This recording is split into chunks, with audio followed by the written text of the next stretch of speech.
Hey, let's move on with explaining the inner child concept because it's closely related to both subconscious mind and self-esteem.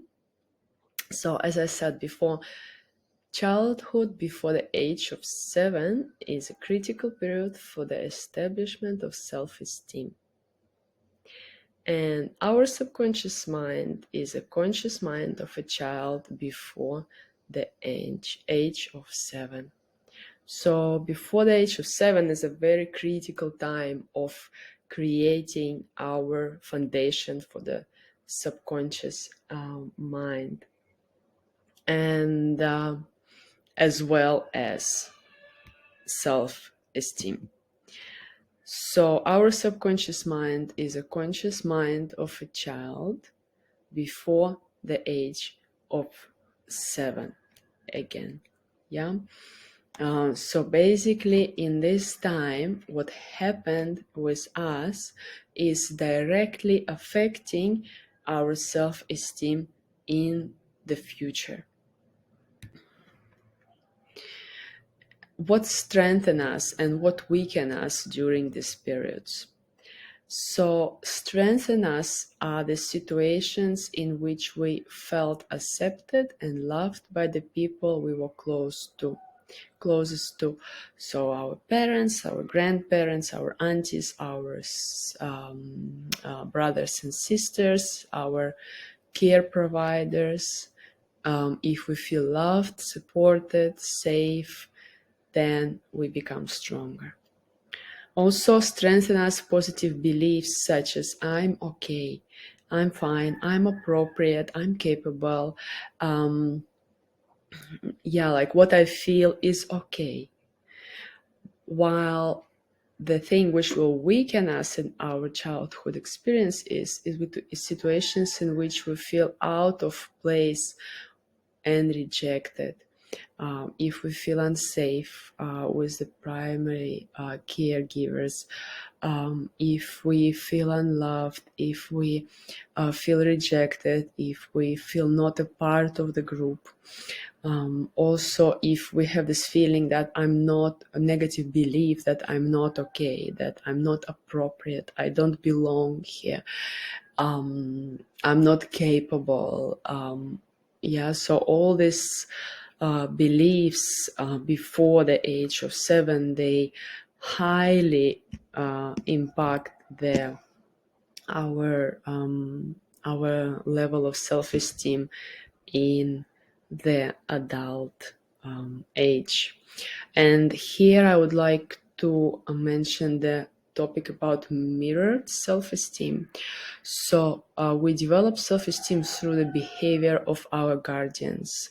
Our need to acknowledgement extends into childhood because we are conditioned to experience our self-esteem as something mirrored back at us by others.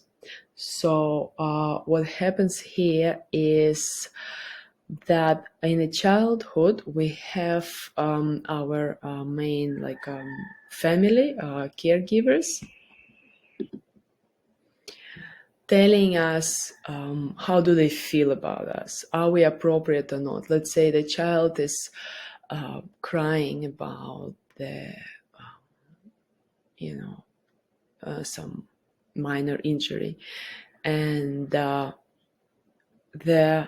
parent can express that the child, even he's crying and he is okay, it's normal to cry, he is appropriate, he is not rejected by the parent, his feelings are not rejected, then the child learns I'm okay. While if the parent will reject the feelings and say the child's emotion are not appropriate, he will learn I'm not okay, I'm not appropriate. And then in life we kind of repeat the same thing. We repeat this belief that I'm not appropriate or I am appropriate, while we learn that from the other people who surrounded us in the childhood. And all those programs in our early childhood are recorded in our subconscious mind and create our perception of ourself, the world, and our role in it. So, by all this compilation of our life experiences and programs, we build the perception of us, like I'm loved, I'm not loved, I'm rejected, I'm smart, I'm stupid, I'm inappropriate. No. The world. So is the world friendly place? Is the world a safe place? Is the world a threatening place? Is the world where I need to do my best to adapt and play? And our role in it. So am I a creator? Am I a servant? Am I a person who's just doing the best to adapt and survive? Am I loved? Am I a part of the family or a group? So all of the things, these programs, they come from the childhood most of the time before the age of 7. And in this actually period, the age before 3 is even more critical, because in this period we cannot explain with like on most of the levels, like what's going on in the world, and this impacts us emotionally very strongly. So, and then we come to the concept of the inner child. The inner child is a metaphor for the subconscious part of our personality that we defined in our childhood. In other words, the inner child represents the sum of impressions made on us as children, the good and the bad, experienced through the parents and other important figures. The feelings, memories, and convictions of the inner child communicate with the world on a subtle level. Very, very important words. So our subconscious mind is largely created in a childhood, and it becomes all the sum of impressions becomes our inner child. And it's all impressions there, again, the good and the bad. And as I talked in the very beginning of Confident Creator course, all these impressions are the energy. We are energetic beings. So this energy, when we don't see it, it emanates from us, communicating with the world who we are.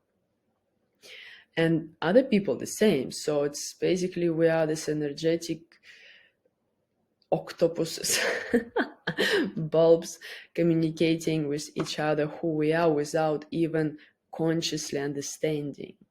That's how we attract to some particular people, to some particular relationships, to some particular groups of people, because our vibe attracts our tribe. But it's another topic.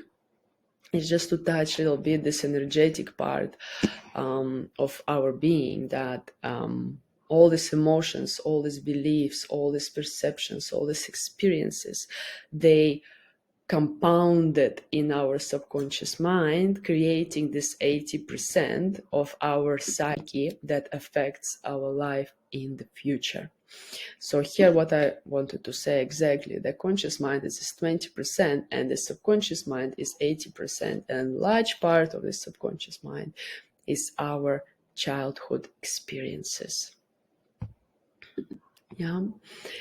So while we talk about it, it's important to touch the concept of trauma, pain, and creation of inner child experiences. So If the word traumatic or painful experience, part of the inner child will remain in the situation trying to resolve the problem with limited resources available for that little age.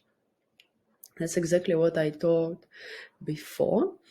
When we are a kid, let's say a 4-year-old, and something painful has happened with us, we don't have the capacity, life experience, understanding to deal with it in a constructive way. So we deal with it just the way we want it. And most of the time, the suppression of our emotions and some behavior which helps us to adapt here and now and feel safe. But what happens is this little child, this part of the psyche, will split from the overall experience and remain in this situation, trying to solve it again and again and again and again. And it will be playing this scenario again and again until the conflict will be resolved.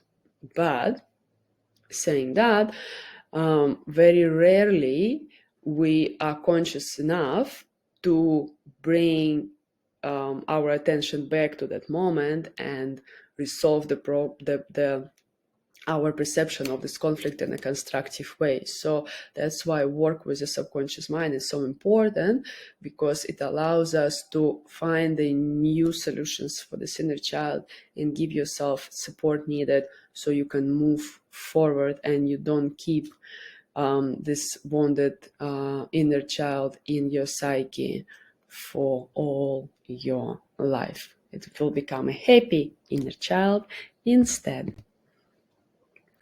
So the inner child work is also called reparenting, and that's what we will do in this chapter and partially in next chapters. It happens when our adult consciousness assesses the memories of the past in a supportive and non-judgmental manner. The goal of reparenting is to provide inner child with the love and acceptance needed to overcome traumatic experiences. Through my work as psychologist and hypnotherapist, I found that in 90% of situations, when you ask inner child, what do you need? The answer is love, support, somebody next by to me. So all our inner kids are craving some love and support. And this is a first huge step that we all will do to become a more joyful, more fulfilled human beings. And there are 3 stages of inner child work. First is to provide with support, love, and reassurance, as I said before. Then the second one is help to resolve traumatic conflict to feel empowered rather than hurt. And the third one is to receive some learning experiences. And we will go through that in the very nearest future. I would like you to remember that the support comes first, and then you help your inner child to figure out a different strategy of dealing with that traumatic or painful event. And again, when we do this work, the keys are for successful transformation are belief in your ability to assess your subconscious mind and change your programming. Stay open to the images and of imagination, body sensations, feelings, and make them as vivid as possible. Put aside logic and rational thinking and allow your inner world to unfold without criticizing and doubting yourself. As I said on the section on subconscious and hypnotherapy work, the main thing is to take it as a journey, take it as a novelty and adventure. Believe that you're doing it. Stay open to whatever comes and Even if you want to criticize or rationalize it, put it aside for a few minutes. Later you can do this. But for now on, just immerse yourself in this experience of feelings, emotions, inner images, and intuition. So I really wish you luck with the reparenting your inner child. It's a very important work, which is a foundation of any personal growth work. And let's give more love and support to our inner child. And please follow to the exercises and assignments. And I will see you on the next chapter.